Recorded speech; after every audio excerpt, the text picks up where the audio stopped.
क्योंकि बहू झूठ नहीं बोलती। सुधा और राकेश के 3 बेटे थे। शादी के बाद तीनों माँ बाप से दूर रहते और सिर्फ त्योहारों में आते। माँ जी, पिताजी, अगली बार आप लोग हमारे घर आइएगा।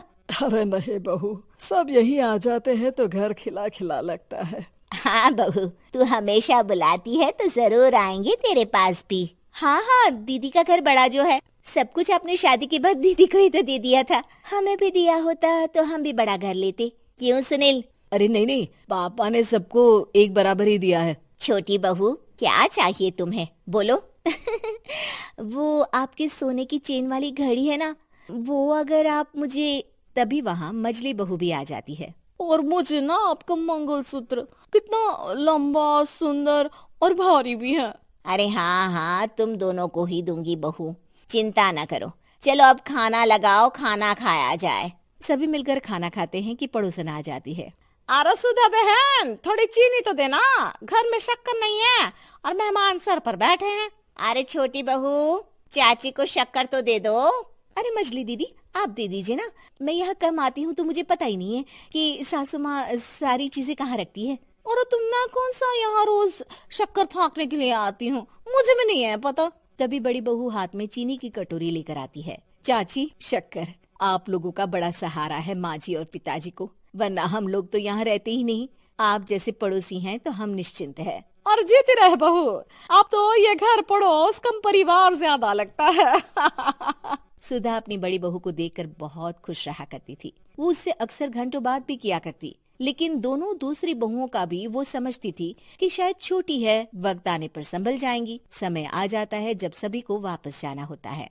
माँ जी, हम लोगों की फ्लाइट पहले है, हमें इजाजत दे। वो सास के गले लगकर चली जाती है। थोड़ी देर बाद छोटी बहू कहती है, माँ जी, मैं ना ये सोफे के कवर और चादरें ले जा रही हूँ, यहाँ तो ऐसी ही पड़ी रहेंगी। हाँ हाँ बहू, ले जा, और कुछ चाहिए तो बोल। और तो चाहिए बहुत कुछ, पर चलिए कोई बात नहीं, अगली बार ले जाऊंगी मैं।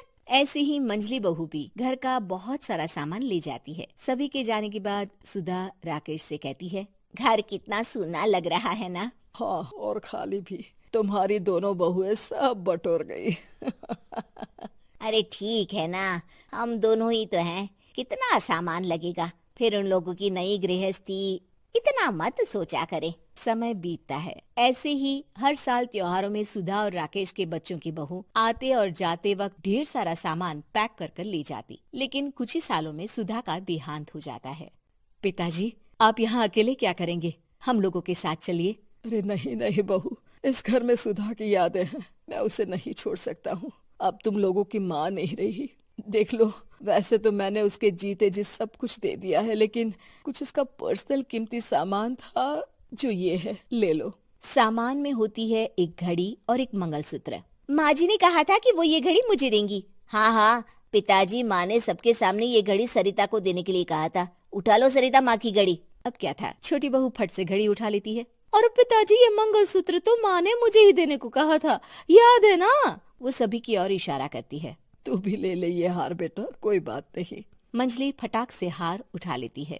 ससुर बड़ी बहू की तरफ देखते हैं। तुझे क्या दूं बेटा? पिताजी, माँ ने एक चीज मेरे लिए भी रखी है।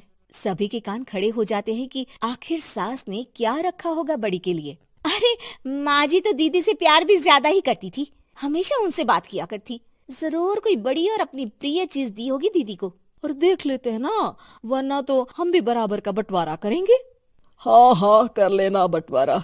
लेकिन बड़ी बहू, बताओ तो, सुधा ने क्या रखा है तुम्हारे लिए? अभी तो हम लोग यही हैं पापा जी, जब जाने लगेंगे तो बता दूंगी। बड़ी बहू के मुंह से ये बात सुनकर बाकी 2 बहुएं सोचने लगती हैं कि आखिर क्या है जो दीदी को सासू माँ देकर गई हैं। दीदी, ऐसा तो नहीं ना कि पूरे घर का आधा हिस्सा माँ बड़ी भाभी को देकर गई हो? तभी वहाँ ससुर आ जाते हैं। नहीं नहीं, ऐसा कुछ नहीं है। मकान तो तुम तीनों का बराबर से है। देखो, बड़ी बहू से तुम्हारी सास ज्यादा जुड़ी थी, न जाने क्यों घंटों बात किया करती थी। पता नहीं क्या देकर गई है उसे। और ससुर जी, आपको क्या पता, चालाकी से पूरे घर के पेपर में साइन करवा लिए हो, या फिर कोई छुपा गहना। आखिर मकान पूरा तो आपने सासू माँ के नाम ही कर रखा था ना। अब घर में ये सस्पेंस बन जाता है कि आखिर बड़ी बहू क्या लेकर जाएगी। फिर वो दिन भी आ जाता है जब बड़ी बहू के जाने का समय हो जाता है। बेटा, परसों तुम चली जाओगी, बताया नहीं, माँ ने तुम्हें क्या दिया? घड़ी और हार जो बेशकीमती था और तुम्हारी सास को सबसे ज्यादा प्रिय था, उसका तो बंटवारा भी हो चुका है। अब तुम्हारी बारी। हाँ पिताजी, आज मैं ये बात बताने ही वाली थी। माँ ने मुझे उससे भी बेशकीमती चीज दी है और वो है आप। आपसे अधिक प्रिय उन्हें कुछ नहीं था। माँ चाहती थी कि आप मेरे साथ रहें। चलिए पिताजी। बेटा, मेरे पास तो कोई पेंशन भी नहीं है और ना ही कोई प्रॉपर्टी। लेकिन आपके पास संस्कार है पिताजी, जो मेरे बच्चे आपसे लेंगे, तो आपको ले जाने पर स्वार्थ ही है मेरा। चलिए ना पापा। सभी के सामने पिताजी बड़ी बहू और बेटे के साथ उनके घर चले जाते हैं।